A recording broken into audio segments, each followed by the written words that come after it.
RSS ಚಟುವಟಿಕೆಯಲ್ಲಿ ಭಾಗಿಗೆ ಅವಕಾಶವನ್ನ ಕಲ್ಪಿಸಿಕೊಡಲಾಗ್ತಾ ಇದೆಯಂತೆ. ಕೇಂದ್ರ ಸರ್ಕಾರಿ ನೌಕರರಿಗೆ ಭಾಗವಹಿಸಲು ಅವಕಾಶವನ್ನ ಕಲ್ಪಿಸಿಕೊಡಲಾಗ್ತಾ ಇದೆ. ಇಲ್ಲಿಯವರೆಗೂ ಇದ್ದ ನಿರ್ಬಂಧವನ್ನ ತೆರವುಗೊಳಿಸಿದೆ ಕೇಂದ್ರ ಸರ್ಕಾರ. 1966, 1970, 1980ರಲ್ಲಿ ವಿಧಿಸಲಾಗಿದ್ದಂತಹ ನಿರ್ಬಂಧವನ್ನ ಇದೀಗ ತೆರವುಗೊಳಿಸಿದೆ ಕೇಂದ್ರ ಸರ್ಕಾರ. ಕೇಂದ್ರ ಸರ್ಕಾರದ ವಿರುದ್ಧ ಕಾಂಗ್ರೆಸ್ ಇದೀಗ ಆಕ್ರೋಶಗಳನ್ನ ಕೂಡ ವ್ಯಕ್ತಪಡಿಸ್ತಾ ಇದೆ.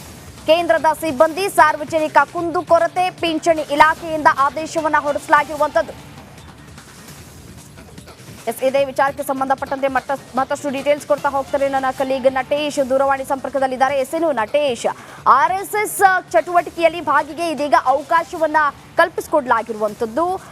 ಯಾವ ಒಂದು ಆಧಾರದ ಮೇಲೆ ಅವಕಾಶವನ್ನ ಕಲ್ಪಿಸಿಕೊಡ್ಲಾಗ್ತಾ ಇದೆ?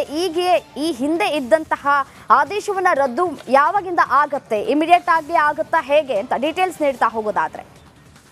ರಮ್ಯಾ, ಖಂಡಿತ ಕೇಂದ್ರ ಸರ್ಕಾರದ ನೌಕರರಿಗೆ ಏನು ಆರ್ಎಸ್ಎಸ್ ಚಟುವಟಿಕೆಗಳಲ್ಲಿ ಭಾಗಿಯಾಗೋದಕ್ಕೆ ಈ ಹಿಂದೆ ಅವಕಾಶ ಇರಲಿಲ್ಲ. ಆದ್ರೆ ಈಗ ಕೇಂದ್ರ ಸರ್ಕಾರ ಇದಕ್ಕೆ ಅವಕಾಶವನ್ನ ಮಾಡಿಕೊಟ್ಟು ಆದೇಶವನ್ನ ಮಾಡಿರುವಂತದ್ದು. ಅಂದ್ರೆ 1966, 70 ಹಾಗೂ 80ರಲ್ಲಿ ಹೊರಡಿಸಿದಂತಹ ಆದೇಶದಲ್ಲಿ ಇದ್ದಂಥದ್ದು ಆರ್ಎಸ್ಎಸ್ ಪದ ತೆಗೆದು ಈ ಒಂದು ಆದೇಶವನ್ನ ಮಾಡಿರ್ತಕ್ಕಂಥದ್ದು.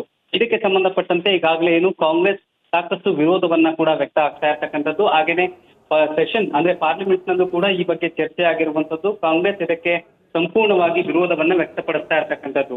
ಇಲ್ಲಿ ಬಹಳ ಪ್ರಮುಖವಾಗಿ ಏನು ಕಳೆದ ಲೋಕಸಭಾ ಚುನಾವಣೆಯಲ್ಲಿ ಪ್ರಧಾನಮಂತ್ರಿಗಳು ಹಾಗೂ ಆರ್ಎಸ್ಎಸ್ ಅಂದ್ರೆ ಬಿಜೆಪಿ ಹಾಗೂ ಆರ್ಎಸ್ಎಸ್ ನಡುವಿನ ಏನು ಸಂಬಂಧ ಏನು ಹದಗೆಟ್ಟಿತ್ತು ಎನ್ನುವಂತ ಆರೋಪ ಕೇಳಿ ಬಂದಿತ್ತು. ಅದರ ಹಿನ್ನೆಲೆಯಲ್ಲಿ ಏನು ಈ ಒಂದು ಆದೇಶವನ್ನ ಮಾಡಲಾಗಿದೆ ಎನ್ನುವಂತಹ ಆರೋಪ ಹಾಗೂ ವಿಶ್ಲೇಷಣೆಗಳು ಕೂಡ ಕೇಳಿ ಬರ್ತಾ ಇರ್ತಕ್ಕಂಥದ್ದು. ಹಾಗಾಗಿ ಈ ಒಂದು ಆರ್ಎಸ್ಎಸ್ ಜೊತೆಗಿನ ಸಂಬಂಧ ಏನಿದೆ, ಈ ಒಂದು ಸುಧಾರಣೆಗೆ ಒಂದು ಹೊಸ ಆದೇಶವನ್ನ ಮಾಡಲಾಗಿದೆ ಎನ್ನುವಂತಹ ವಿಶ್ಲೇಷಣೆಯನ್ನ ಹಲವು ರಾಜಕೀಯ ನಾಯಕರು ಕೂಡ ಮಾಡ್ತಾ ಇರ್ತಕ್ಕಂಥದ್ದು. ರೈಟ್, ಧನ್ಯವಾದ ತಮ್ಮೆಲ್ಲ ಮಾಹಿತಿಗೆ.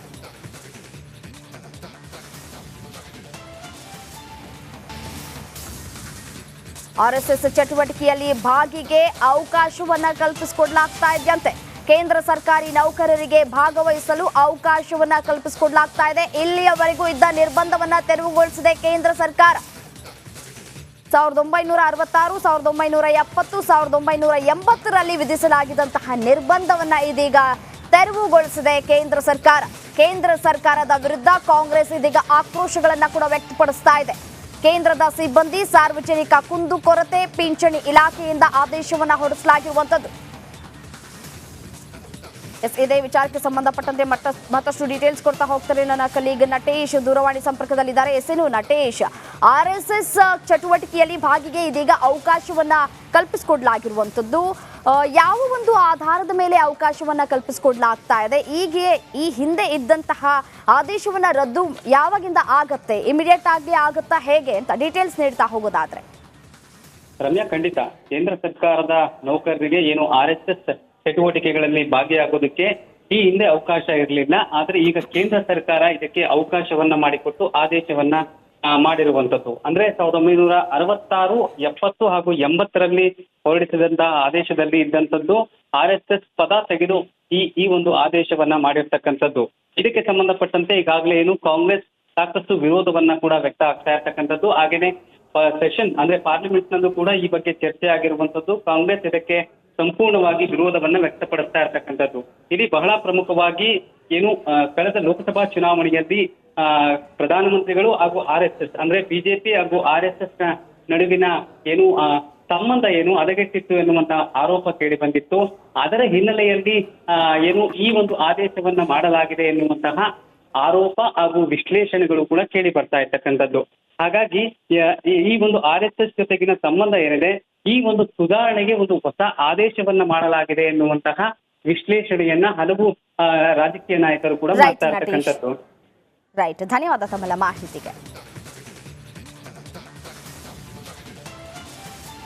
ಶಿರೂರು ಗುಡ್ಡ ಕುಸಿತ ಸ್ಥಳದಲ್ಲಿ ಕಾರ್ಯಾಚರಣೆಯನ್ನ ಚುರುಕುಗೊಳಿಸಲಾಗಿದೆ. ಆರ್ಮಿ ತಂಡದಿಂದ ಕಾರ್ಯಾಚರಣೆ ಆರಂಭ ಆಗಿದೆ.